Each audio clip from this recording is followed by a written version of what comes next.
नमस्कार, आज तारीख 8 सितंबर दिन सोमवार। आप सुन रहे हैं द लेंस का न्यूज पॉडकास्ट राउंड अप। मैं हूं पूनम ऋतु सेन। चलिए करते हैं खबरों की शुरुआत।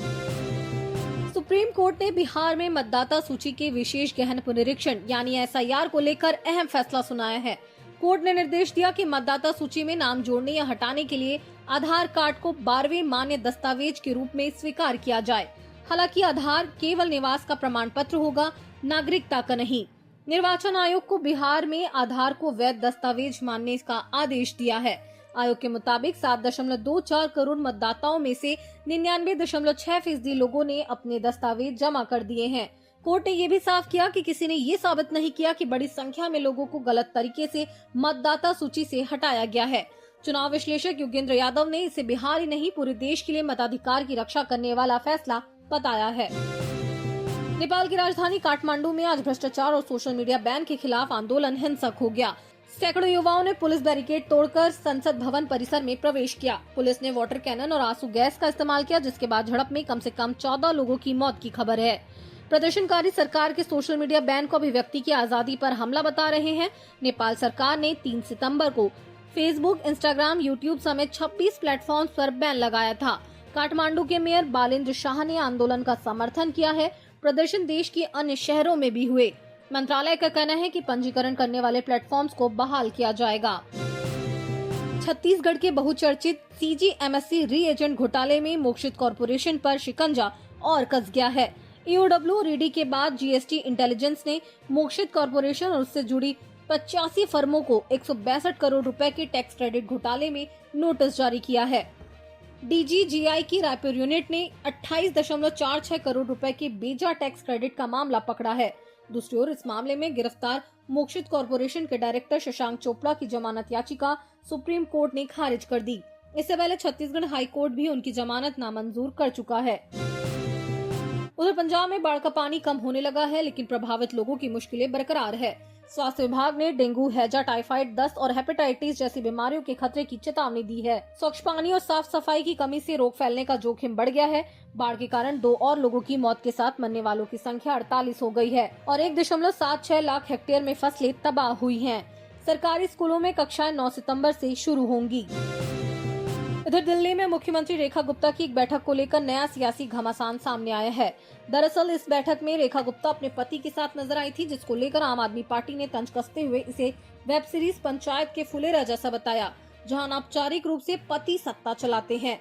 जवाब में बीजेपी ने सफाई दी। दिल्ली बीजेपी नेता हरीश खुराना बोले, मनीष गुप्ता सिर्फ सीएम के पति नहीं बल्कि समाज सेवी हैं और शालीमार बाग के लिए काम करते हैं। वे एक प्रतिनिधि के तौर पर बैठक में थे, जिसमें आम लोग भी शामिल थे।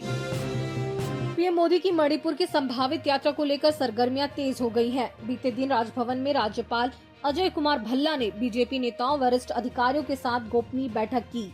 इस बैठक को पीएम मोदी की यात्रा की तैयारियों से जोड़कर देखा जा रहा है। बताया जा रहा है कि 13 सितंबर को प्रधानमंत्री का मणिपुर दौरा हो सकता है।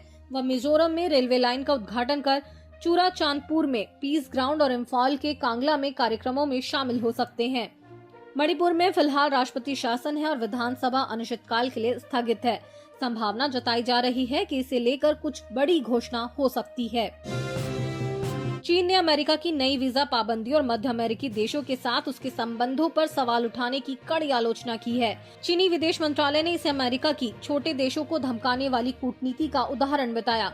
मंत्रालय ने कहा कि वीजा को हथियार बनाना न तो समझदार लोगों को डरा सकता है और न ही चीन और मध्य अमेरिकी देशों के बीच बढ़ते रिश्तों को रोक सकता है।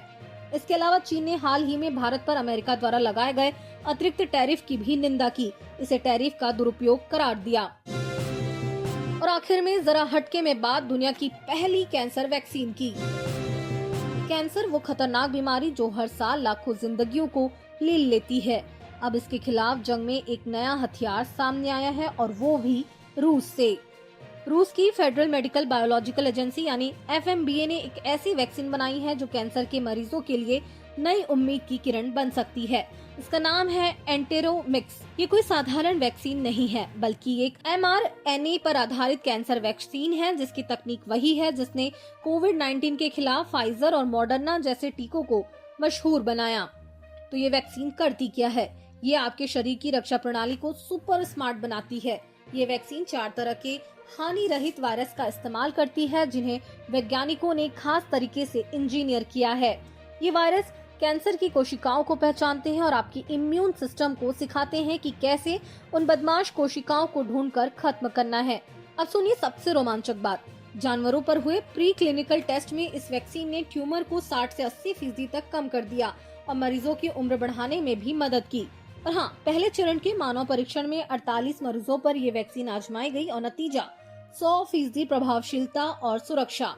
जी हाँ, कोई गंभीर साइड इफेक्ट नहीं और मरीजों ने इसे बखूबी सहन किया। लेकिन वैज्ञानिकों के लिए एक चेतावनी भी है कि ये अभी शुरुआती चरण है।